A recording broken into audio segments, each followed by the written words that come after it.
ರಾಗ ತೋಡಿ. ಯಾಸ ಪದ್ಮಾಸನಸ್ಥ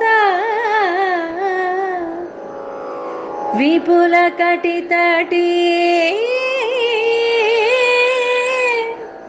ಪದ್ಮಪತ್ರಾಯತಾಕ್ಷಿ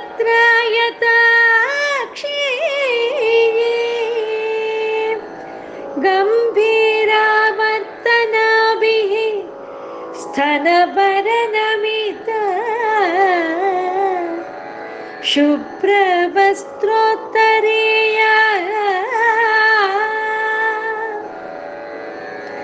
ಲಕ್ಷ್ಮೀ ದಿವ್ಯೈಃ ಗಜೇಂದ್ರೈಃ ಮಣಿಗಣಖಚಿತೈಃ ಸ್ನಾಪೇತಾ ಹೇಮಕುಂಭೈಃ ನಿತ್ಯವಾಸ ಪದ್ಮಹಸ್ತ ಮಮ ವಸತು ಗೃಹೇ ಸರ್ವಮಂಗಲ್ಯಯುಕ್ತ.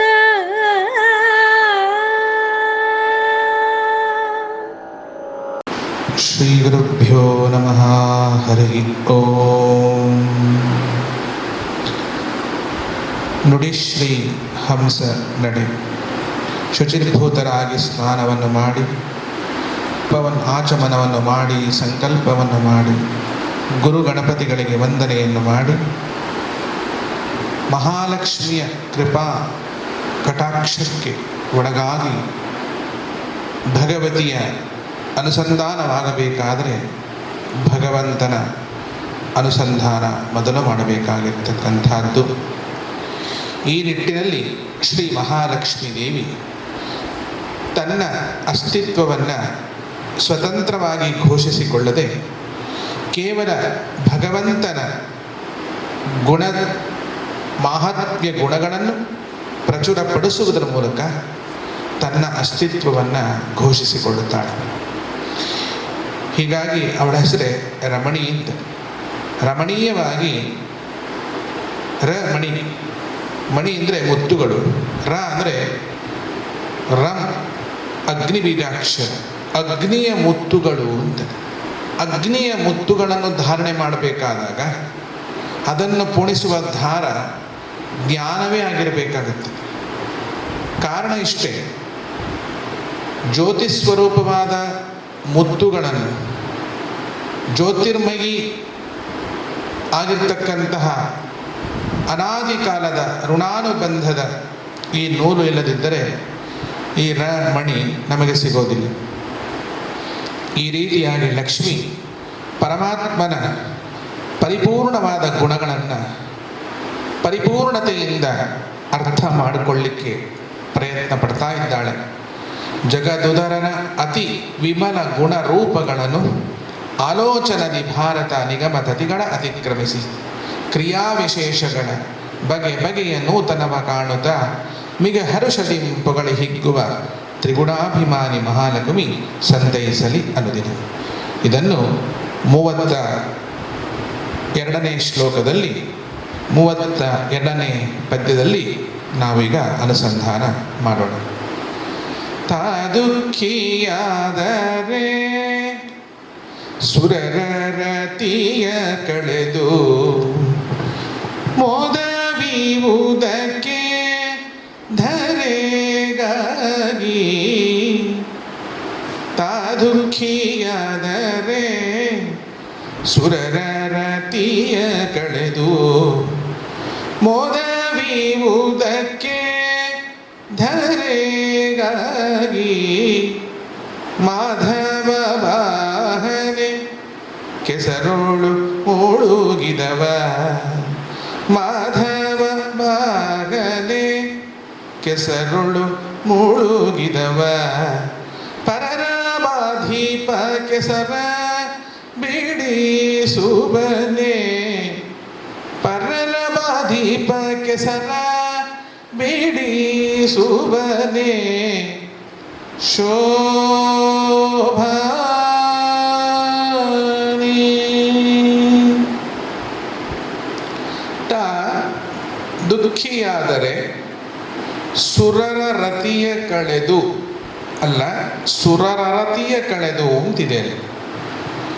ಸುರರತಿಯ ತಾ ದುಃಖಿಯಾದರೆ ಸುರರ ಅರತಿಯ ಕಳೆದು ಮೋದವ ಈವುದಕ್ಕೆ ಧರೆಗಾಗಿ ಮಾಧವ ಬಹನೆ ಕೆಸರುಳು ಮುಳುಗಿದವ ಪರರ ಬಾಧಿಪ ಕೆಸರು ಬಿಡಿಸುವಲ್ಲಿ. ಭಗವಂತ ತಾನೇ ದುಃಖಿಯಾಗಿದ್ದರೆ ದೇವತೆಗಳ ದುಃಖವನ್ನು ಕಳೆದು ಸುಖ ನೀಡೋದಕ್ಕೋಸ್ಕರ ಭೂಮಿಗೆ ಬರ್ತಾನೆಯಾ? ಬರುವುದು ಸಾಧ್ಯತೆ ಇದೆಯಾ? ಕೆಸರಲ್ಲಿ ಮುಳುಗಿದವನು ಯಾವನೊಬ್ಬ ಕೆಸರಲ್ಲಿ ಮುಳುಗಿರುತ್ತಾನೆ. ಈ ಕೆಸರಿನ ಗುಂಡಿ ಅಂತ ಒಂದಿರುತ್ತೆ, ಅದರಲ್ಲಿ ಮುಳುಗಿದವರಿಗೆ ಅವನನ್ನು ಎತ್ತೋಕ್ಕೆ ಒಂದು 10 ಜನ ಬೇಕು. ಅಂಥದ್ರಲ್ಲಿ ಮತ್ತೊಂದು ಕೆಸರಿನ ಗುಂಡಿಯಲ್ಲಿ ಮುಳುಗಿದಂತಹ ಒಬ್ಬ ವ್ಯಕ್ತಿಯನ್ನು ಇವನು ಎತ್ತೋಕ್ಕೆ ಸಾಧ್ಯವಿಲ್ಲ. ಪರರ ಬಾಧಿಸುವ ಕೆಸರನ್ನು ಬಿಡಿಸುವನೇ. ಏನಿದ್ರ ಅರ್ಥ? ಶ್ರೀರಾಮಚಂದ್ರನಾಗಿ ಅವತಾರ ಮಾಡಿದ ರಾಮಾಯ ಶಾಶ್ವತ ಸುವಿಸ್ತೃತ ಷಡ್ಗುಣಾಯ ಸರ್ವೇಶ್ವರಾಯ ಬಲವೀರ್ಯ ಮಹಾರ್ಣವಾಯ ರಾಮಂ ಶ್ರೀರಾಮ ರಾಮ ರಾಮೇತಿ ರಮೇ ರಾಮೇ ಮನೋರಮೆ ಸಹಸ್ರನಾಮ ತತ್ತುಲ್ಯಂ ರಾಮನಾಮವರಾನನೆ ರಾಮಾಯ ರಾಮಭದ್ರಾಯ ರಾಮಚಂದ್ರಾಯ ವೇಧಸೆ ರಘುನಾಥಾಯ ನಾಥಾಯ ಸೀತಾಯಾಹ ಪತಗೇ ನಮಃ. ಇವೆಲ್ಲವೂ ರಾಮನ ಮೇಲಿರ್ತಕ್ಕಂಥ ಅದ್ಭುತವಾಗಿರ್ತಕ್ಕಂತಹ ಶ್ಲೋಕ ಸಾಹಿತ್ಯಗಳು. ಪರಿಪೂರ್ಣವಾದ ಅರ್ಥ ಏನಂದರೆ ಕಾಶ್ಯಾನ್ ಮರಣಾನ್ ಮುಕ್ತಿ. ಕಾಶಿಯಲ್ಲಿ ಜೀವನು ಮರಣಕಾಲದಲ್ಲಿ ಅಲ್ಲಿ ಹೋಗಿ ದೇಹವನ್ನು ಬಿಟ್ಟರೆ ಮುಕ್ತಿ ಸಿಗುತ್ತೆ ಎಂದು ಜಾಬಾಲಿ ಶ್ರುತಿಯಲ್ಲಿ ಬರೆದಿದ್ದಾರೆ, ಒರೆದು ಬರೆದಿದ್ದಾರೆ. ಕಾರಣ ಏನು ಅಂದರೆ, ಮಹೇಶ್ವರ ಅಲ್ಲಿ ಅನೇಕ ವರ್ಷಗಳ ಕಾಲ ಶ್ರೀರಾಮನ ಮೂಲ ಮಂತ್ರವನ್ನು ಜಪ್ಪಯ್ಯ ಅನ್ನೋ ತನಕ ಬಿಡದೆ ಜಪಿಸಿ ಜಪಿಸಿ ಜಪಿಸಿ ರಾಮ ತಾರಕ ಹವನವನ್ನು ಮಾಡಿ ಭಗವಂತನಾದ ಶ್ರೀರಾಮಚಂದ್ರನನ್ನು ಸಾಕ್ಷಾತ್ಕರಿಸಿಕೊಂಡು ಒಂದು ವರ ಕೇಳಿದ್ದಂತೆ. ಏನು ಅಂದರೆ, ಈ ಕಾಶಿಯಲ್ಲಿ ಬಂದು ನನ್ನ ಸನ್ನಿಧಾನದಲ್ಲಿ ಈ ಮಹಾಶ್ಮಶಾನದಲ್ಲಿ ಯಾರು ದೇಹ ಬಿಡ್ತಾರೋ ಅಥವಾ ಜೀವವನ್ನು ಬಿಡ್ತಾರೋ ಅಂಥವರಿಗೆ ಮೋಕ್ಷವನ್ನು ಕೊಡು. ಹಾಗಾದರೆ ತಥಾಸ್ತು ಶ್ರೀರಾಮ ಮಂತ್ರವನ್ನು, ನನ್ನ ನಾಮ ಮಂತ್ರವನ್ನು ನೀನು ಅಥವಾ ಚತುರ್ಮುಖ ಬ್ರಹ್ಮದೇವರು ಅವರ ಕಿವಿಯಲ್ಲಿ ಬೋಧಿಸಿದರೆ ಸಾಕು, ಅವರಿಗೆ ಮೋಕ್ಷವಾಗುತ್ತೆ. ಈ ರೀತಿಯಾಗಿ ಜಾಬಾಲಿ ಶ್ರುತಿಯಲ್ಲಿ ಬರೆದಿದ್ದಾರೆ. ಪ್ರಶ್ನೆ ಕೇಳುವಲ್ಲಿ ಒಂದು ಸಮಸ್ಯೆ ಇದೆ. ಏನು ಅಂದರೆ, ರಾಮ ಮಂತ್ರವ ಜಪಿಸೋ ಹೇ ಮನುಜ, ಆ ಮಂತ್ರ ಕೀ ಮಂತ್ರ ನೆಚ್ಚಿನಿ ಕೆಡಬೇಡ, ಸೋಮಶೇಖರ ತನ್ನ ಭಾಮಿಗೆ ಒರಗಿದ ಮಂತ್ರ, ರಾಮ ಮಂತ್ರವ ಜಪಿಸೋ ಹೇ ಮನುಜ. ಸೋಮಶೇಖರ ತನ್ನ ಭಾಮಿಗೆ ಒರಗಿದ ಮಂತ್ರ. ಚಂದ್ರಶೇಖರನು ತನ್ನ ಧರ್ಮಸ್ತ್ರೀಗೆ ಒರಹಿದ ಅಂದರೆ ಕಿವಿಯಲ್ಲಿ ಗಹನವಾಗಿ ಇಳಿಸಿದಂಥ ಮಹಾಮಂತ್ರವಿದೆ. ಅಂದರೆ ಯಾವಾತನ ಮಂತ್ರವನ್ನು ಗಿರಿಜೆಗೆ ಕೊಟ್ಟ? ರಾಮನ ಮಂತ್ರವನ್ನು ಗಿರಿಜೆಗೆ ಕೊಟ್ಟ. ಅಂದರೆ ಪ್ರತಿವಾದಿಗಳು ಪ್ರಶ್ನೆ ಕೇಳುವುದು ಏನಂತಂದರೆ, ರಾಮನ ಅವತಾರ ಯಾವಾಗ ಆಯಿತು? ತ್ರೇತಾಯುಗದಲ್ಲಿ ಆಗಿದೆ. ತ್ರೇತಾಯುಗದಲ್ಲಿ ರಘು ಮಹಾರಾಜನ ಮೊಮ್ಮಗನಾಗಿ ಶ್ರೀರಾಮಚಂದ್ರ ಅವತಾರ ಮಾಡಿದ ಮೇಲೆ ಕಷ್ಟ ಸುಖ ದುಃಖ ದುಮ್ಮಾನ ಎಲ್ಲ ಕಾರ್ಪಣ್ಯದೊಳಗೆ ಬಿದ್ದವ ರಾಮಚಂದ್ರ ಅಂತ ನಮಗೆ ರಾಮಾಯಣ ಓದಿದಾಗ ಗೊತ್ತಾಗತ್ತೆ. ಎಲ್ಲರ ಹಾಗೆ ಮದುವೆ ಆಯಿತು, ಮನೆಗೆ ಕರ್ಕೊಂಡು ಬಂದ ಮೇಲೆ ಅಣ್ಣ ತಮ್ಮ ನನಗೆ ಇವನಿಗೆ ಪಟ್ಟ ಸಿಗಬೇಕು, ಅವನಿಗೆ ಪಟ್ಟ ಸಿಗಬಾರ್ದು, ಇದು ಮಾಮೂಲಿ ನಮ್ಮ ಮನೆಯಲ್ಲೇ ನಡೀತಾ ಇರುತ್ತಲ್ಲ. ಚಿಕ್ಕಮ್ಮ ದೊಡ್ಡಮ್ಮ ದಾಯಾದಿಗಳು, ಈ ಸಂಬಂಧಗಳ ದುರಿತಗಳು ಇದೆಲ್ಲ ಸಾಮಾನ್ಯವಾಗಿ ನಡೆದಿದೆಯಲ್ವ. ಮನೆ ಬಿಟ್ಟು ಹೋಗು ಅಂದರು, ಸೀತೆಯನ್ನು ಕರ್ಕೊಂಡು ಹೊರಟ.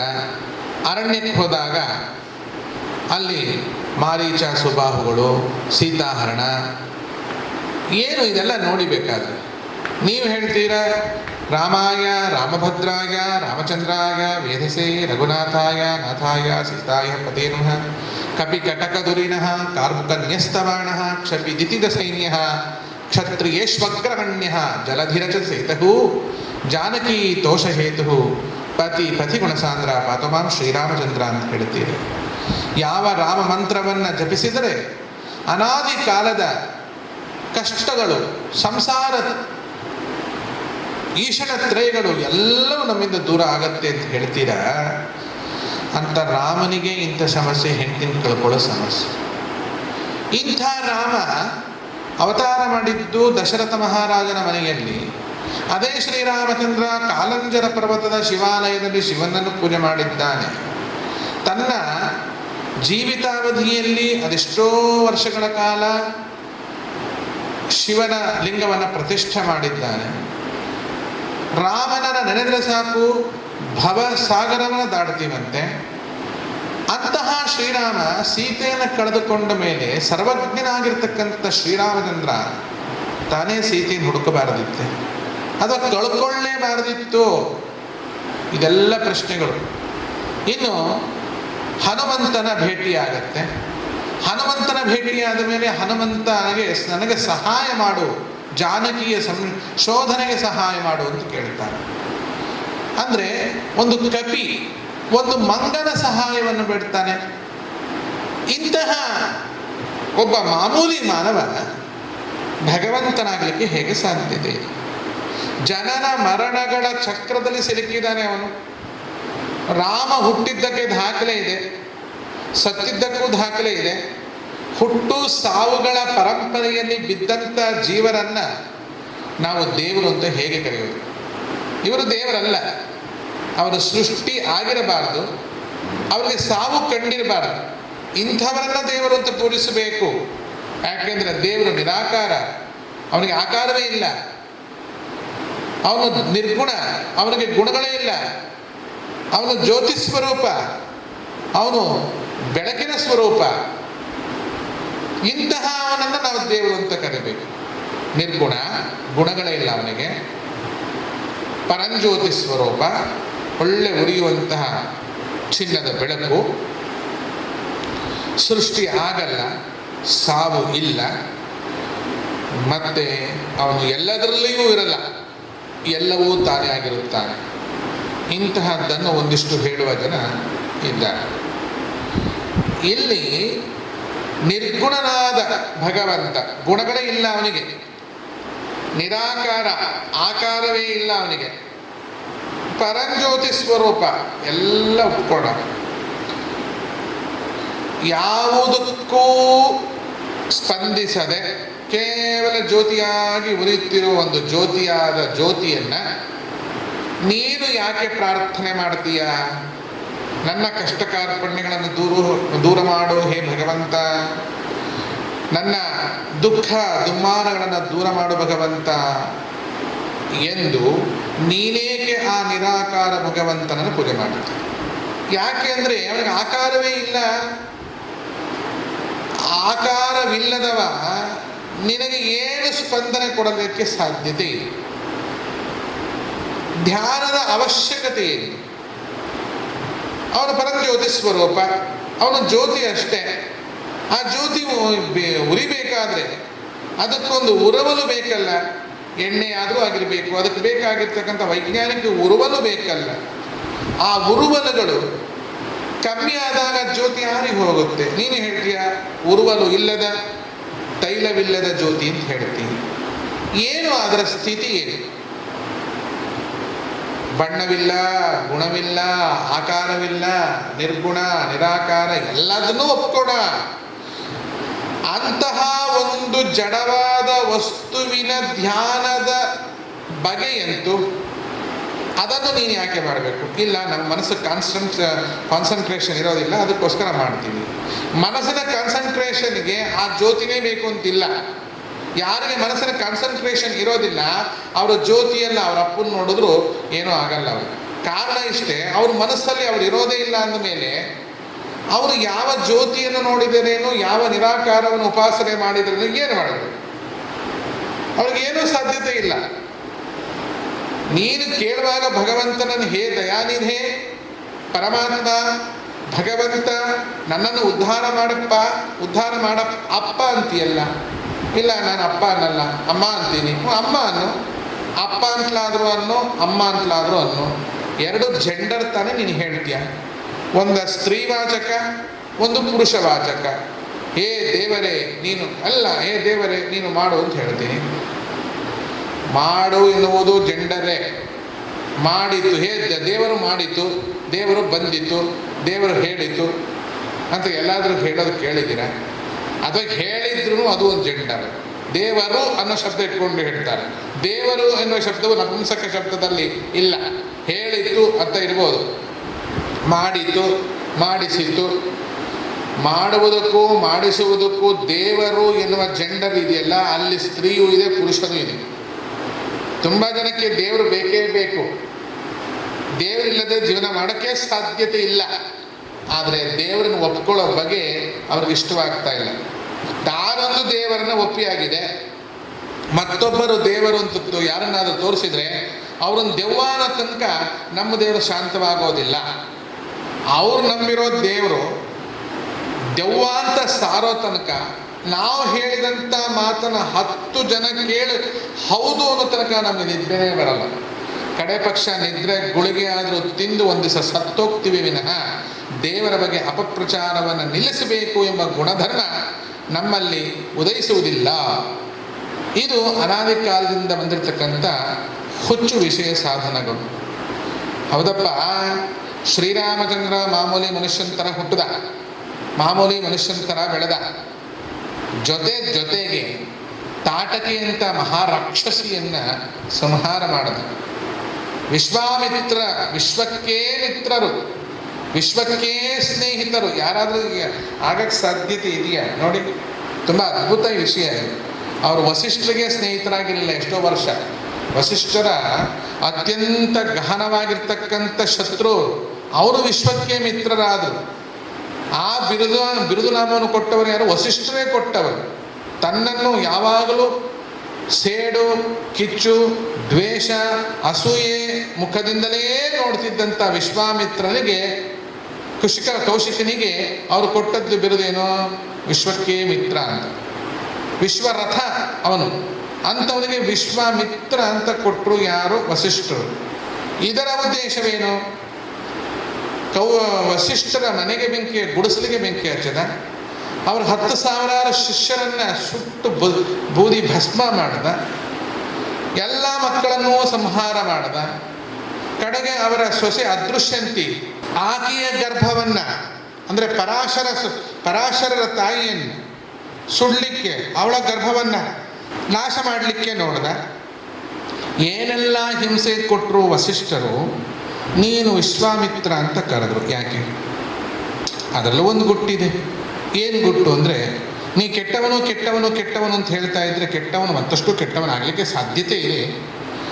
ಅವನಲ್ಲಿರೋ ಒಳ್ಳೆತನವನ್ನು ನೋಡಿ ನೀನು ಒಳ್ಳೆಯವನು ಅಂದಾಗ ಒಂದಷ್ಟು ಒಳ್ಳೆಯ ಗುಣಗಳು ಕೂಡಿ ಒಂದಿಷ್ಟು ಕೆಟ್ಟ ಗುಣಗಳು ಕಳೆದು ಹೋಗಲಿ. ಕೂಡಿ ಕಳೆಯುವುದಷ್ಟೇ ಅಲ್ಲಿ. ಏನು ಕೂಡೋದು? ಕೆಟ್ಟದನ್ನು ಕೂಡ್ತಾ ಹೋದರೆ ಒಳ್ಳೇದು ಕಳೆದು ಹೋಗುತ್ತೆ. ಒಳ್ಳೆಯದನ್ನ ಕೂಡ್ತಾ ಹೋದರೆ ಮ್ಯಾಥಮೆಟಿಕ್ಸ್ ಮಾಡಿದ್ರೆ ಕೆಟ್ಟದು ಕಳೆದು ಹೋಗುತ್ತೆ. Plus minus plus. ಅದಕ್ಕೆ ನೀವು ಪ್ಲಸ್ಸನ್ನು ಜಾಸ್ತಿ ಚಿಂತನೆ ಮಾಡಿ ಮೈನಸ್ ಆಗಿಬಿಡುತ್ತೆ. ಯಾವುದು ಪ್ಲಸ್ಸೇ ಮೈನಸ್ ಆಗೋದಿಲ್ಲ. ಅವನಲ್ಲಿ ನೆಗೆಟಿವ್ ಫ್ಯಾಕ್ಟ್ಸ್ ಅಥವಾ ಅವನಲ್ಲಿ ಅಗುಣಗಳು, ಅಧರ್ಮಗಳು ಪ್ಲಸ್ ಆಗಿದ್ದರೆ ಮುಂದೆ ಅದು ಮೈನಸ್ ಆಗುತ್ತೆ. ಅವನಲ್ಲಿ ಒಳ್ಳೆಯ ಗುಣಗಳು ಮೈನಸ್ ಆಗಿದ್ರೆ, ಒಳ್ಳೆಯ ಗುಣಗಳು ಮೈನಸ್ ಆಗಿದ್ರೆ ಅದನ್ನ ಮತ್ತೆ ಮೈನಸ್ ಮಾಡಬೇಕಾಗತ್ತೆ. ಯಾಕಂದ್ರೆ ಮೈನಸ್ ಇಂಟು ಮೈನಸ್ ಪ್ಲಸ್ ಆಗುತ್ತೆ. ಸದ್ಗುಣಗಳ ಧರ್ಮವನ್ನು ಅವನಲ್ಲಿ ಪ್ರಚೋದಿಸಬೇಕಾಗತ್ತೆ. ಶ್ರೀರಾಮಚಂದ್ರ ತಾಟಕಿಯನ್ನು ಕೊಂದಿದ್ದಾನೆ, ಶಿವನ ಧನಸ್ಸನ್ನು ಎದೆಗೆ ಏರಿಸಿದ್ದಾನೆ, ಏಕಪತ್ನಿ ವ್ರತಸ್ಥನಾಗಿ ಮೆರೆದಿದ್ದಾನೆ, ತನ್ನ ಹೆಂಡತಿಯನ್ನು ಕಳೆದುಕೊಂಡು ಕೋತಿಯಲ್ಲಿ ಸಹಾಯ ಬೇಡಿದ್ದಾನೆ ಅಂತ ಅಷ್ಟೇ ನಿಮಗೆ ಕಾಣುತ್ತೆ. ಬಿಟ್ಟರೆ ನಿಮ್ಮ ಹಣೆ ಬರಹಕ್ಕೆ ಒಂದು ಕೋತಿಯನ್ನು 1 ವರ್ಷ ಸಾಕಿ ನೋಡೋಣ. ಅದು ನಿಮ್ಮ ಮಾತು ಕೇಳೋದ್ರೊಳಗೆ ಅದು ನೀವಾಗಿರುತ್ತೆ, ನೀವು ಅದಾಗಿರ್ತೀರ. ಅಷ್ಟು ಸುಲಭ ಅಲ್ಲ ಕೋತಿನ ಸಾಕೋದು. ಒಂದು ಸಾಕು ನೋಡಿ, 1 ವಾರ 1 ತಿಂಗಳು ಸಾಕಿ ನೋಡಿ, ಸಾಕಾಗೋಗುತ್ತೆ. ಯಾಕೆಂದ್ರೆ ಕೋತಿ ಆಗಿರೋದ್ರಿಂದ. ಕೋತಿ ಏನು ಮಾಡುತ್ತೆ ಅಂತ ನನ್ನ ಕೇಳಬೇಡಿ, ನಾನು ಯಾಕೆ ಹೇಳಬೇಕು ಅದನ್ನು?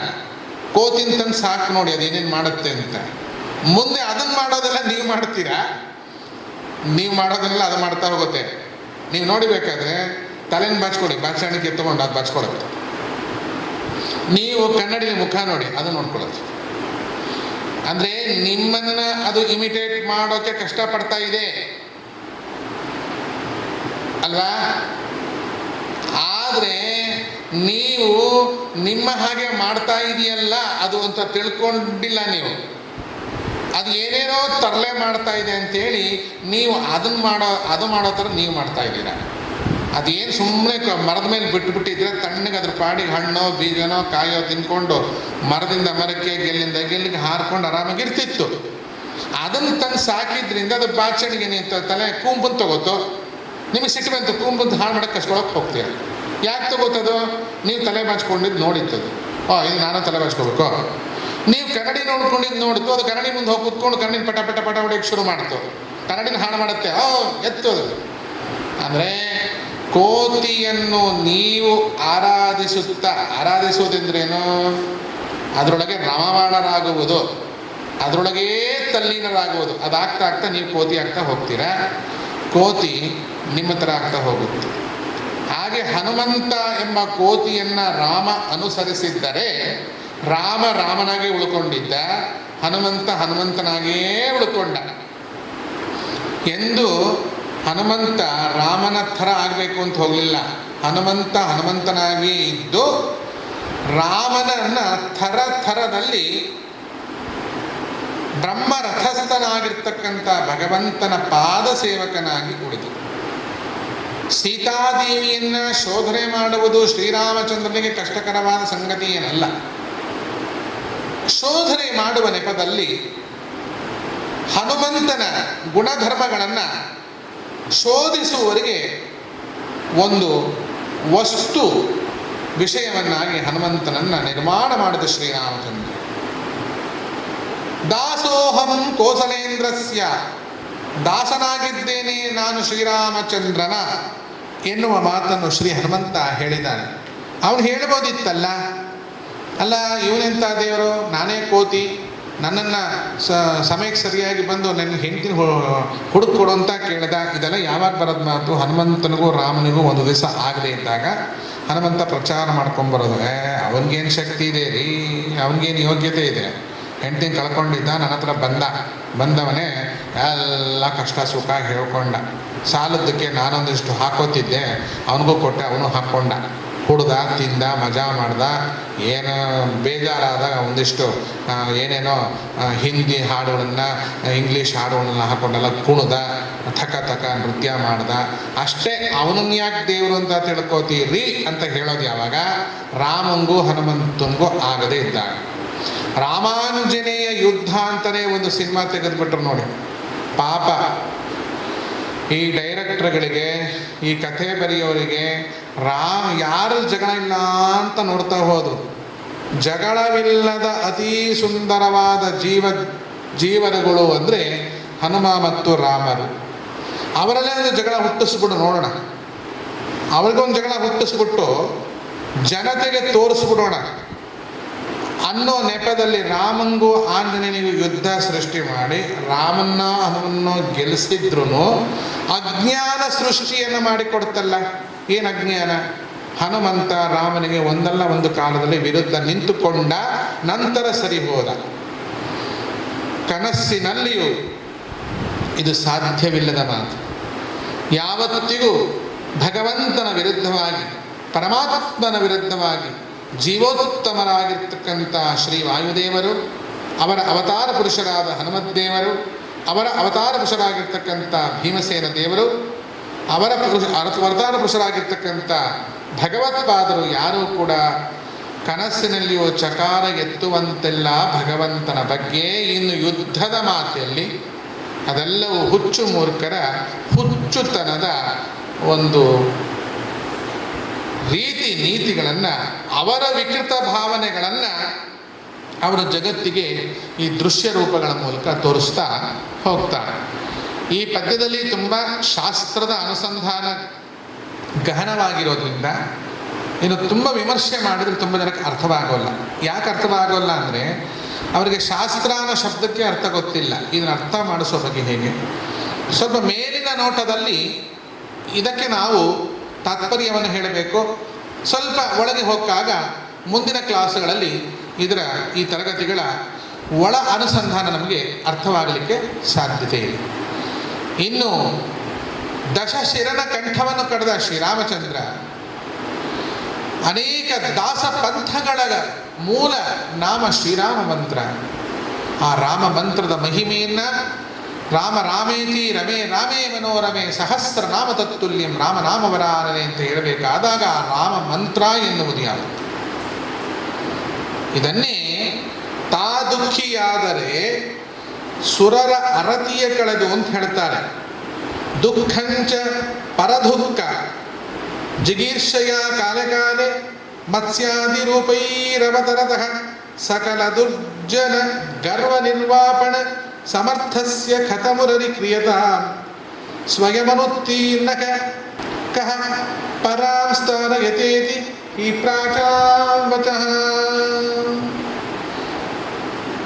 ಅನಾದಿ ಕಾಲದಿಂದ ಮಾಧವ ತಾನೇ ಸಂಸಾರಿಯಾಗಿದ್ದುಕೊಂಡು ದುಃಖಿಯಾಗಿರೋದಾದರೆ ಸಜ್ಜನರ ಮತ್ತು ದೇವತೆಗಳ ದುಃಖವನ್ನು ಕಳೆದು ಬಿಟ್ಟು ಅವರಿಗೆ ಬ್ರಹ್ಮಾನಂದ ನೀಡೋದಕ್ಕೋಸ್ಕರ ಜ್ಞಾನ ಕೊಡೋದಕ್ಕೋಸ್ಕರ ವ್ಯಾಸನಾಗಿ, ಕಪಿಲನಾಗಿ, ದತ್ತಾತ್ರೇಯನಾಗಿ ಅವತಾರ ಮಾಡಿ ಮೋಕ್ಷ ಮಾರ್ಗದ ದಾರಿಯನ್ನು ತೋರಿಸುವ ಉದ್ದೇಶದಿಂದ ಅವತಾರ ಯಾಕೆ ಮಾಡ್ತಾ ಇದ್ದ?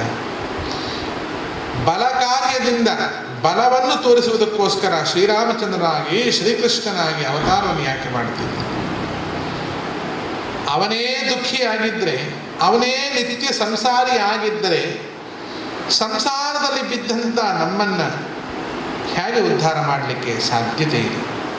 ಭಜ ಗೋವಿಂದಂ ಭಜ ಗೋವಿಂದಂ ಭಜ ಗೋವಿಂದಂ ಭಜ ಗೋವಿಂದಂ ಗೋವಿಂದಂ ಭಜ ಮೂಢಬದೆ. ಆಚಾರ್ಯ ಶಂಕರರು ಭಗವಂತನನ್ನ ಅದ್ಭುತವಾಗಿ ಅಹಂ ಬ್ರಹ್ಮ ಅಸ್ಮಿ ಅನ್ನುವ ಮಹಾವಾಕ್ಯವನ್ನು ಇಟ್ಕೊಂಡು ಉದ್ಧರಿಸಿದ್ದಾರೆ. ಅಂಥವರೇ ಶ್ರೀಕೃಷ್ಣನನ್ನ ಸಾಕ್ಷಾತ್ ನಾರಾಯಣ ಭಗವಂತ ಎನ್ನುವುದಾಗಿ ಅನುಸಂಧಾನವನ್ನು ಮಾಡುವುದು ಅನೇಕ ಕಡೆ ನಮಗೆ ಕಣ್ಣಿಗೆ ಕಾಣುತ್ತೆ. ಧವ ಅಂದ್ರೇನು? ಮಾ ಅಂದರೆ ವಿದ್ಯೆ, ಧವ ಅಂದರೆ ಸ್ವಾಮಿ ಅಂತ ಅರ್ಥ, ವಿದ್ಯಾಧಿಪತಿ ಅಂತ ಇನ್ನೊಂದು ಅರ್ಥ, ಮತ್ತು ಪರಂಜ್ಯೋತಿ ಸ್ವರೂಪ ಅಂತ. ಇಂಥ ಪರಂಜ್ಯೋತಿ ಸ್ವರೂಪನಲ್ಲಿ ಅವಿದ್ಯೆ ಹೇಗೆ ನೀವು ಹುಡುಕಲಿಕ್ಕೆ ಸಾಧ್ಯತೆ ಇದೆ? ಅಂಥ ಕಣ್ಣುಗಳು ಯಾವುದು ನಿಮಗೆ? ಅದು ನಿಮಗೆ ಉಪಯೋಗವಿರ್ತಕ್ಕಂಥ ವಿಷಯ ಹೌದಾ? ಶ್ರೀಕೃಷ್ಣ ಪರಮಾತ್ಮನೂ ಕೂಡ ನಿತ್ಯ ಸಂಸಾರಿ ಅಲ್ವೇ? 16,108 ಸ್ತ್ರೀಯರೊಡನೆ ಕ್ರೀಡೆ ಮಾಡಿದಾನೆ. ಬರೀ ಕಾಮುಕ, ಅವ್ರ ಜೊತೆ ಎಲ್ಲ ಹೆಂಗಳ ಜೊತೆ ನೃತ್ಯ ಮಾಡೋದು, ಹೆಣ್ಣಿನ ವೇಷ ಹಾಕೋದು ಅದೆಲ್ಲ ಬರುತ್ತೆ ನೋಡಿ. ಇದರಲ್ಲಿ ರಾಸಲೀಲೆಯಲ್ಲಿ ಮೂಗುತಿ ಹಾಕೊಂಡ, ನಾಸಾಗ್ರೆ ವರಮೌಕ್ತಿಕಂ, ಕರೆ ಕಂಕಣಂ, ಕೈಯಲ್ಲಿ ಬಳೆ ಹಾಕೊಂಡ, ಕಾಲಲ್ಲಿ ಕಾಲುಂಗ್ರ ಇಟ್ಕೊಂಡ, ಲಲಾಟ ಬಲಕೆ ಕಸ್ತೂರಿ ತಿಲಕಂ, ಹಣೆ ಮೇಲೆ ಕಸ್ತೂರಿ ತಿಲಕಂ ಉದ್ದು ಗೀಚ್ಕೊಂಡ. ಇದು ಆಕ್ಷೇಪಿಸುವರ ಧ್ವನಿ, ಅದನ್ನೇ ಪೂಜಿಸುವವರ ಧ್ವನಿ ಹೇಗಿದೆ ನೋಡಿ. ಲಲಾಟ ಪಲಕೆ ಕಸ್ತೂರಿ ತಿಲಕಂ, ನಾಸಾಗ್ರೆ ವರಮೌಕ್ತಿಕಂ, ಸರ್ವಾಂಗೆ ಹರಿಚಂದನಂ, ಕರೆ ಕಂಕಣಂ, ಕರತಲೆ ವೇಣುಂ, ಗೋಪಾಲ ಚೂಡಾಮಣಿ, ಹಣೆಯಲ್ಲಿ ಕಸ್ತೂರಿ ತಿಲಕವನ್ನು ಧರಿಸಿದವನೇ. ಅದನ್ನೇ ನಾನು ಕನ್ನಡದಲ್ಲಿ ಹೇಳ್ತಾ ಇದ್ದೀನಿ.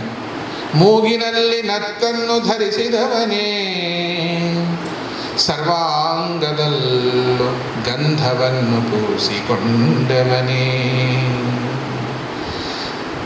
ಕಂಕಣ ಬಳೆಗಳನ್ನು ಧರಿಸಿದವನೇ, ಕಾಲುಂಗುರಗಳನ್ನು ಇಟ್ಟವನೇ, ಜಗನ್ಮೋಹಿನಿಯ ಶ್ರೀಕೃಷ್ಣ ಆನಂದದಿ ಅನುರಾಗದಿ ಉದ್ಧರಿಸು ನಮ್ಮನೋ ಅಂತ ಕರೀಲಿಲ್ಲ. ನಾವು ಹೇಳುವ ಭಾವ, ನಮ್ಮ ಆಕ್ಸಿಡೆಂಟ್ ಆಗದಿದ್ದಂತೆ ಹೇಳಿದರೆ ಅದು ಸ್ತೋತ್ರ, ಇಲ್ಲದಿದ್ದರೆ ಸ್ತೋತ್ರ. ಅದೇನು ಸ್ತೋತ್ರ ಮತ್ತು ಸ್ತೋತ್ರ? ಸ್ತೋತ್ರ ಅಂದರೆ ಹೊಗಳುವುದು, ಇಲ್ಲದ್ದನ್ನು ಹೊಗಳೋದು ಅಲ್ಲ, ಇದ್ದದ್ದನ್ನೇ ಎತ್ತಿ ತೋರಿಸುವುದಕ್ಕೆ ಹೊಗಳುವುದು. ಸ್ತೋತ್ರ ಅಂದ್ರೇನು? ಬಾರು ಕೋಲು, ಕುದುರೆಯನ್ನು ಹೊಡೆಯುವ ಛಾವಟಿ. ಸಾಮಾನ್ಯವಾಗಿ ಜನರು ಇದನ್ನು ಬಹಳ ಮಾಡ್ತಾರೆ. ಇದನ್ನು ದೈವೀ ಪುರುಷರಾಗಿರ್ತಕ್ಕಂಥ ಯೋಗಿಗಳಾಗಲಿ, ಸನ್ಯಾಸಿಗಳಾಗಲಿ, ಅವಧೂತರಾಗಲಿ, ಅವ್ರಿಗೆ ಎಷ್ಟೇ ಜ್ಞಾನ ಇದ್ದರೂ ಇದು ಸ್ವಲ್ಪ ಅರ್ಥ ಮಾಡ್ಕೊಳ್ಳೋ ಜ್ಞಾನ ಅವ್ರಿಗೆ ಬೇಕಾಗುತ್ತೆ ಅಂತ ನನಗನ್ಸುತ್ತೆ. ಅವರು ಸ್ತೋತ್ರ ಮಾಡುವ ನೆಪದಲ್ಲಿ ಸ್ತೋತ್ರವನ್ನು ಹಿಡಿದುಕೊಂಡಿರ್ತಾರೆ. ಸ್ತೋತ್ರ ಅಂದರೆ ಅವರಿಗೆ ಕಣ್ಣಿಗೆ ಕಾಣದ ಗುಣಗಳನ್ನು ಹೇಳ್ತಾ ಇದ್ದಾರೆ ಅನ್ನುವುದು ಅವಧೂತರುಗಳಿಗೆ ತಿಳಿದಿರಬೇಕಾಗತ್ತೆ. ಯಾಕೆಂದರೆ ಅವ್ರು ಹೇಳ್ತಾರೆ ಸುಳ್ಳು ಕತೆ ಅಂತ ಅವ್ರಿಗೆ ಗೊತ್ತಾಗಬೇಕು. ಸುಳ್ಳುಗಳನ್ನು ಚೆನ್ನಾಗಿ ಹೇಳ್ತಾ ಇದ್ದಾರೆ ಅಂದರೆ ಒಂದು ದಿವಸ ಅವರು ಸತ್ಯ ಹೇಳಲಿಕ್ಕೆ ಸಾಧ್ಯತೆ ಇದೆ. ಏನು ಸತ್ಯ ಅಂದರೆ, ನಾನು ಹೇಳಿದ್ದೆಲ್ಲ ಸುಳ್ಳು, ನನ್ನ ಬಾಯಲ್ಲಿ ಅವರು ಹೀಗೆ ಹೇಳಿಸ್ತಾ ಇದ್ರು ಅಂತ ಹೇಳ್ತಾ ಹೋಗ್ತಾರೆ. ಹುಚ್ಚು ಮೂರ್ಖರು. ಹೀಗೆ ತಾದುಖಿಯಾದರೆ ಸುರರ ಅರತಿಯ ಕಳೆದು ಮೋದವೀವುದಕ್ಕೆ ಧರಗಾಗಿ ಮಾಧವ ವಾಹನೇ, ಕೆಸರಳು ಮುಳುಗಿದವ ಪರರ ಬಾಧಿಪ ಕೆಸರನ್ನು ಬಿಡಿಸುವನೇ. 16,108 ಸ್ತ್ರೀಯರಲ್ಲಿ ಯಾವನಾದ್ರೂ ಮಾಮೂಲಿ ಮಾನವ ವಿಹಾರ ಮಾಡ್ಲಿಕ್ಕಾಗತ್ತೇನ್ರಿ? 1, 2, 3, 4 ಹೆಂಡತಿಗಳು ಕಟ್ಕೊಂಡ್ರೆ ಇನ್ನೊಂದು ಹೆಂಡತಿನ ವಾಪಸ್ ತಿರುಗಿ ನೋಡೋಕ್ಕೆ ಮತ್ತೊಂದು ಜನ್ಮ ಬೇಕು, ಅಷ್ಟೇ ಗಂಡಸ್ತಾನೆ ಇವನ್ನ ತಿರುಗೋದು. ಒಂದು 4 ಜನ ಹೆಂಡತಿನ ಕಟ್ಕೊಂಡ್ರೆ ಯಾವಳೋ ಚೆನ್ನಾಗಿರೋಳ ಹತ್ರನೇ ಹಗಲು ರಾತ್ರಿ ಅವ್ನ ಕಾಲ ಕಳೀತಾ ಇದ್ರೆ ಆ ಮೊದಲನೇವಳ ಜೊತೆ ಬರೋಕ್ಕೆ ಮತ್ತೊಂದು ಜನ್ಮ ಬೇಕಾಗತ್ತೆ, ಅಷ್ಟೇ ಗಂಡಸ್ತಾನ ಇವನಲ್ಲಿರೋದು. ಆದರೆ ಶ್ರೀಕೃಷ್ಣ ಶ್ರೀಮನ್ನಾರಾಯಣ 16,108 ಸ್ತ್ರೀಯರ ಎಲ್ಲರ ಮನೆಯಲ್ಲೂ ಇರ್ತಿದ್ದ ಎನ್ನುವುದಕ್ಕೆ ಸಾಕ್ಷಿ ನಾರದರು ಭಾಗವತದಲ್ಲಿ ಸ್ಪಷ್ಟವಾಗಿ ಹೇಳಿದ್ದಾರೆ. ಭಗವಂತ ಎಲ್ಲೆಡೆ ಇದ್ದಾನೆ. ಆಮ್ನಿಪೊಟೆಂಟ್, ಆಮ್ನಿಪ್ರೆಸೆನ್ಸ್, ಆಮ್ನಿಸೆನ್ಸ್. ನಿತ್ಯ ಮುಕ್ತನಾದ ಭಗವಂತ, ಅವನಿಗೆ ಸ್ತ್ರೀಯ ರಮಮಾಣತ್ವ ಅತ್ಯಗತ್ಯವಾದ ವಸ್ತು ವಿಷಯವೇನು ಅಲ್ಲ. 16,108 ಅದರ ಒಳಗೆ ಹೋದ ತತ್ವಗಳ ಚಿಂತನೆ ಮಾಡಬೇಕೇ ವಿನಃ ಅದು ಹೆಣ್ಣಿನ ದೇಹ ಅಂತ ಭಾವಿಸ್ತಾ ಹೋದರೂ ಅಲ್ಲೂ ಶ್ರೀಕೃಷ್ಣ ಸೋಲೋದಿಲ್ಲ. ಯಾಕೆ ಅಂದರೆ ಎಲ್ಲ ಒಂದೊಂದು ಹೆಣ್ಣು ಮಕ್ಕಳಲ್ಲಿ 10 ಗಂಡು ಮಕ್ಕಳು ಹುಟ್ಟಿದ್ದಾರೆ. ಕಡೆಯವಳಲ್ಲಿ ಒಬ್ಬಳಿಗೆ ಮಾತ್ರ 9 ಗಂಡು ಮಕ್ಕಳು, 1 ಹೆಣ್ಣು ಮಗು ಅಂತ ಕಾಣುತ್ತೆ. ಅಷ್ಟು ಸೃಷ್ಟಿ ಮನುಷ್ಯನಿಗೆ ಮಾಡಲಿಕ್ಕಾಗಲ್ಲ. ಆ ಲೆಕ್ಕದಿಂದಲೂ ಭಗವಂತನೇ 16,108 ಅದ್ಭುತ ತತ್ವಗಳಲ್ಲಿ ನಿತ್ಯಮುಕ್ತನಾದ ಭಗವಂತ ಇದ್ದ ಎನ್ನುವುದು ಕೂಡ ವಿಶಿಷ್ಟವಾಗಿರ್ತಕ್ಕಂತಹ ವಿಷಯವೇ. ಹೀಗೆ ತ್ರೈಲೋಕ್ಯ ಕುಟುಂಬ ಪಾಲನ ಪರ ಕುರ್ಯಾದ್ಧರಿರ್ಮಂಗಲಂ ನಿತ್ಯ ತೀರ್ಣಾಶನಾಯಾದಿರೇಕ ಏವ ಹರಿಸ್ವತಃ ಅಶನಾಯಾದಿಕಾನನ್ಯೇ ತತ್ಪ್ರಸಾದಾತ್ ತರಂತಿ. ನಾರದರು ಸನಕ, ಸನಂದನ, ಸನಾತನ, ಸನತ್ಕುಮಾರರಂತಹ ಬ್ರಹ್ಮ ಮಾನಸ ಪುತ್ರರು ಮಹಾಯೋಗಿಗಳೆಲ್ಲ ಅಲ್ಲಿ ಬರ್ತಾ ಇದ್ರು ಶ್ರೀಕೃಷ್ಣನ ದರ್ಶನಕ್ಕಾಗಿ. ಶ್ರೀಕೃಷ್ಣ ಹೆಂಗಸರ ಹುಚ್ಚ ಇದ್ದು ಬರೀ ಸ್ತ್ರೀ ಲಂಪಟನಾಗಿದ್ದು ಸೆಕ್ಸಿನ ಹುಚ್ಚು ಮೋಹದಲ್ಲಿ ಬಿದ್ದಂಥವನಾಗಿದ್ದರೆ ಸಕಲ ಶಾಸ್ತ್ರಗಳನ್ನು ಅಧ್ಯಯನ ಮಾಡಿಸುವಂಥ ನಿತ್ಯ ಮುಕ್ತರಾಗಿರ್ತಕ್ಕಂಥ ಇಂಥ ನಾರದರು, ಸನಕರು, ಸನಂದನರು, ಸನಾತನರು, ಸನತ್ಕುಮಾರರು ದ್ವಾರಾವತಿಗೆ ಬಂದು ಶ್ರೀಕೃಷ್ಣನ ದರ್ಶನ ಮಾಡ್ತಾ ಇದ್ರ. ಇದು ಯಾರಾದರೂ ನಂಬೋ ವಿಚಾರವ? ಒಮ್ಮೆ ಶುಕ್ರಾಚಾರ್ಯರು ತಪಸ್ಸಲ್ಲಿ ಕೂತಿರ್ತಾರೆ. ಅವ್ರು ತಪಸ್ಸಲ್ಲಿ ಕೂತ್ಕೊಂಡಿರೋದನ್ನೇ ನೋಡಿ ದೇವೇಂದ್ರ ಏನು ಮಾಡ್ತಾನೆ, ರಾಕ್ಷಸರ ಸಂಹಾರಕ್ಕಾಗಿ ಬರ್ತಾನೆ. ಯಾಕೆ ಅಂದರೆ ರಾಕ್ಷಸರನ್ನ ಸದಾ ಸರ್ವತ್ರ ಕಾಲ ರಕ್ಷಿಸುತ್ತಿರುವ ಶುಕ್ರಾಚಾರ್ಯರು ಸ್ವಲ್ಪ ಮೌನವಾಗಿ ಕುತ್ಕೊಂಡಿದ್ದಾಗ ಇದೇ ಹೊತ್ತು ಅಂತ ಹೇಳಿ ದೇವೇಂದ್ರ ಯುದ್ಧಕ್ಕೆ ಬಂದಾಗ ದೇವೇಂದ್ರನ ಕೈ ಮೇಲಾಯ್ತು. ಆಗ ಶುಕ್ರಾಚಾರ್ಯರ ತಾಯಿ ಖ್ಯಾತಿದೇವಿ ಅಂದರೆ ಭೃಗು ಮುನಿಗಳ ಪತ್ನಿ, ಶುಕ್ರಾಚಾರ್ಯರಿಗೆ ತಾಯಿಯವಳು ಖ್ಯಾತಿ ಅಂತ ಅವಳ ಹೆಸರು. ಭೃಗು ಮುನಿ ಶುಕ್ರಾಚಾರ್ಯರ ತಂದೆ. ಅವಳೇನು ಮಾಡಿದ್ಲು ಅಂದರೆ ಇಂದ್ರನನ್ನು ಸ್ತಂಭಿಸಿಬಿಟ್ಲು, ಅಲುಗಾಡ್ದಂಗೆ ಮಾಡಿಬಿಟ್ಲು. ವಿಷ್ಣು ಇಂದ್ರನ ರಕ್ಷಣೆಗೋಸ್ಕರ ಬರ್ತಾನೆ. ಬಂದಾಗ ಏನು ಮಾಡ್ತಾಳೆ ಆ ಖ್ಯಾತಿದೇವಿ, ತನ್ನ ತಪಸ್ಸಿನ ಜ್ವಾಲೆಯಿಂದ ಅವನನ್ನು ವಿಷ್ಣುವನ್ನೇ ಸುಡಕ್ಕೆ ಹೋಗ್ತಾಳೆ. ತಕ್ಷಣ ವಿಷ್ಣು ಏನು ಮಾಡ್ತಾನೆ ಅಂದರೆ ತನ್ನ ಚಕ್ರದಿಂದ ಅವಳ ಕುತ್ತಿಗೆಯನ್ನು ಮುಂಡದಿಂದ ರುಂಡವನ್ನು ಬೇರ್ಪಡಿಸಿಬಿಡುತ್ತಾನೆ. ಭೃಗು ಮುನಿಗಳು ವಿಷ್ಣುಗೆ ಶಾಪ ಕೊಡ್ತಾರೆ, ಹೋಗು ಮನುಷ್ಯನಾಗಿ 7 ಬಾರಿ ಭೂಮಿ ಮೇಲೆ ಹುಟ್ಟು ಹೋಗು ಅಂತ ಶಾಪ ಕೊಡ್ತಾರೆ. ಇದು ಎಲ್ಲಿದೆ ಅಂದರೆ ವಾಯು ಪುರಾಣದಲ್ಲಿ ಬಂದಿದೆ ಮತ್ತು ಮತ್ಸ್ಯ ಪುರಾಣದಲ್ಲಿ ಈ ಕಥೆಗಳೆಲ್ಲ ಬರುತ್ತೆ. ಇಲ್ಲಿ ಶಾಪದಿಂದ ಹುಟ್ಟಿದಾನೆ ಅಂದಮೇಲೆ ಅದು ಲೀಲಾವತಾರ ಅನ್ನಬಹುದೇ? ಮತ್ತೆ ಶುರುವಾಯಿತು ಕ್ವಶನ್. ಕೇಶವ ಮಾಧವ ತುಜ ನಾಮಾಂತರಿ ಗೂಢವ, ತುಜ ನಾಮಾಂತರಿ ಗೂಢವ.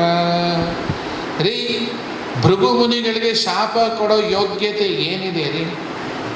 7 ಬಾರಿ ಮಾನವನಾಗಿ ಹುಟ್ಟುವುದು ಅವನ ಸಂಕಲ್ಪದಲ್ಲಿ ಇದೆ. ಅದಕ್ಕೆ ವಿಕಲ್ಪ ಭೃಗುಮುನಿ ಅಷ್ಟೇ. ಇಂತಹ ಮಹಾಮಾನವತ್ವಕ್ಕೆ ಏರಿಸುವ ಸಾಧನ ಭೃಗುಮುನಿಗಳು ಮಾಡಿದರೆ ಅವರು ಉದ್ಧಾರ ಆದರೆ ಆಗಲಿ ಅಂತ ಅಥವಾ ಶಾಪ ಕೊಟ್ಟು ಭಾಳ ಮೇಲಕ್ಕೆ ನಾನು ಏರಿದ್ದೀನಿ, ಅಪವಾದ ಹಾಕಿದೆ ನೋಡಿ ಅವ್ರ ಮೇಲೆ ಹೆಂಗೆ ಕೆಳಗೆ ಬಿದ್ದರು ಅಲ್ವಾ. ಅವ್ರಿಗೆ ಯಾರ್ಯಾರು ಸಹಾಯ ಮಾಡ್ತಾರೋ ಅವ್ರ ಮನೆಗಳಿಗೆಲ್ಲ ಫೋನ್ ಮಾಡಿ ಆ ಸಹಾಯನೆಲ್ಲ ತಪ್ಪಿಸ್ತಿದ್ರೆ ನಾನು ಮನುಷ್ಯನೇ ಅಲ್ಲ. ಅಯ್ಯಯ್ಯೋ, ನಿಮ್ಮನ್ನು ಮನುಷ್ಯರು ಅಂತ ಯಾವತ್ತೂ ಯಾರು ಹೇಳಿದ್ದಾರೆ? ಈ ಶಾಪಗಳು, ಈ ಕಂತೆ ಬಂತೆ ಬೊಗಳಾಟಗಳು ಭಗವಂತನ ಮುಂದೆ ನಡೆಯೋದಿಲ್ಲ. ಆದರೂ ಶಾಪ ಕೊಟ್ಟ ಭೃಗು ಮುನಿ ಶಾಪ ತೆಗೆದುಕೊಂಡಂತ ನಟಿಸಿದ ಶ್ರೀ ಮಹಾವಿಷ್ಣು. ಆದರೆ ಅವನು ಶಾಪ ಕೊಟ್ಟಿದ್ದಾನೆ ಅಂತ ಇಲ್ಲಿ ಯಾರೂ ತಲೆ ಕೆಡಿಸ್ಕೊಂಡೇ ಇಲ್ಲ. ಶ್ರೀರಾಮಚಂದ್ರನನ್ನ, ಶ್ರೀಕೃಷ್ಣನನ್ನ, ಶ್ರೀ ನರಸಿಂಹನನ್ನ, ಶ್ರೀ ವರಾಹದೇವನನ್ನು ಪೂಜಿಸಿ ಅವನಿಗೆ ಗುಡಿಮಂದಿರಗಳನ್ನು ಕಟ್ಟಿ ನಾವು ಪೂಜಿಸುವಂಥ ಮಹಾ ಅವತಾರಿ ಪುರುಷನಾಗಿರ್ತಕ್ಕಂಥ ಮಹಾವತಾರಿ ಬಾಬಾ. ಮಹಾವತಾರಿ ಬಾಬಾ ಅಂದ್ರೇನು? ಹಿಮಾಲಯದಲ್ಲಿ ಕೂತ್ಕೊಂಡು 2000 ವರ್ಷಗಳ ಕಾಲ ತಪಸ್ಸನೆ ಮಾಡಿರೋದು ಅಂತ ಅಲ್ಲೆಲ್ಲೋ ಹೋಗ್ಬಿಡಬೇಡಿ ಸದ್ಯ. ಇಲ್ಲೇ ಇದೆ ಮಹಾವತಾರಿ ಬಾಬಾ. ಬಾಬಾ ಅಂದ್ರೇನು? ಬಾಬಾ ಭಕುತರ ಹೃದಯ ಮಂದಿರ, ಬಾಬಾ ಜಗದೋದ್ಧಾರ,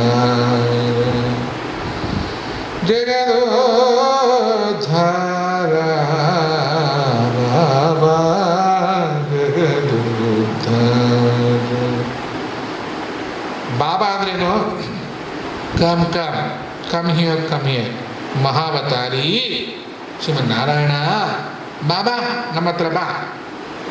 ಯಾಕಿದನ್ನೆಲ್ಲ ಮಾಡ್ದ ಅಂದರೆ ಮರ್ತ್ಯಾವತಾರಸ್ತ್ವಿಹ ಮರ್ತ್ಯ ಶಿಕ್ಷಣಂ ರಕ್ಷೋವಧಾಯೈವ ನ ಕೇವಲಂ ವಿಭೋ. ಮಾನವರಂತೆ ಹೇಗೆ ಬಾಳಬೇಕು ಎಂಬುದನ್ನು ತೋರಿಸೋದಕ್ಕೋಸ್ಕರ ಈ ಅವತಾರಗಳಷ್ಟೇ. ಕೇವಲ ರಾಕ್ಷಸರ ವಧೆಗಾಗಿ ಅಲ್ಲ, ಅವತಾರ ಮಾಡದೇನೆ ಅವರನ್ನು ಕೊಲ್ಲೋ ಸಾಮರ್ಥ್ಯ ವಿಭು. ವಿಭು ಅಂದ್ರೇನು? ಅವರೀತಿಯಿಂದ ನಿಗೆನ್ನ ಸಲಹುವಿ ಶ್ರೀ ವಿಭು ಹಗ್ಯವದನ. ವಿಭು ಅಂದರೆ ವಿಶಿಷ್ಟವಾದ ಭೂತಿ ಆಗಿರುವಂತಹ ಭಗವಂತನಿಗೆ ಈ ಅವತಾರಗಳನ್ನೆಲ್ಲ ಮಾಡಿ ಮದುವೆ ಮಾಡಿಕೊಂಡು ಮಕ್ಕಳು ಹುಟ್ಟಿಸಿ ಡೈವರ್ಸ್ ತೊಗೊಂಡು ಸುಡ್ಗಾಡು ಸುಡ್ಡಿಕಮ್ಮ ಎಲ್ಲೆಲ್ಲೋ ಗುಡ್ಡದ ಮೇಲೆಲ್ಲ ಬಂದು ಗುಡಿಸ್ಲು ಕಟ್ಕೊಂಡು ಅಲ್ಲೆಲ್ಲ ಅಪವಾದಗಳು ತಗೊಂಡು ಏನೋ ಜೀವನ ಮಾಡೋ ಅಗತ್ಯವಿಲ್ಲ. ಕರ್ಮವನ್ನು ಹೇಗೆ ಸೃಷ್ಟಿ ಮಾಡ್ಕೋತೀವಿ, ಕರ್ಮವನ್ನು ಹೇಗೆ ಕಳ್ಕೋತೀವಿ ಅಂತ ತಾನೂ ಅನುಭವಿಸಿದಂತೆ ಮಾಡಿ ಜಗತ್ತಿಗೆ ಶಿಕ್ಷಣವನ್ನು ಕೊಡುವ ಮರ್ತ್ಯ ಶಿಕ್ಷಣಂ. ಅದಕ್ಕೋಸ್ಕರ ಮರ್ತ್ಯಾವತಾರಸ್ತ್ವಿಹ ಮರ್ತ್ಯ ಶಿಕ್ಷಣಂ ಅಂತ ಅರ್ಥ ಮಾಡ್ಕೋಬೇಕೇ ವಿನಃ ಮಾಧವನು ಕೆಸರಿನಲ್ಲಿ ಸಿಕ್ಕಾಕೊಂಡಿದ್ದಾನೆ. ಕೆಸರಲ್ಲಿ ಸಿಕ್ಕಾಕೊಂಡಿರ್ತಕ್ಕಂಥ ಅವನು ಮತ್ತೊಬ್ಬ ಕೆಸರಲ್ಲಿ ಬಿದ್ದಂಥವನನ್ನು ಹೇಗೆ ರಕ್ಷಣೆ ಮಾಡ್ತಾನೆ ಅಂದರೆ, ಕೆಸರು ಅಂದರೆ ಸಂಸಾರ. ತಾನೇ ಸಂಸಾರದಲ್ಲಿ ಸಿಕ್ಕಾಕೊಂಡಿದ್ದಾನೆ.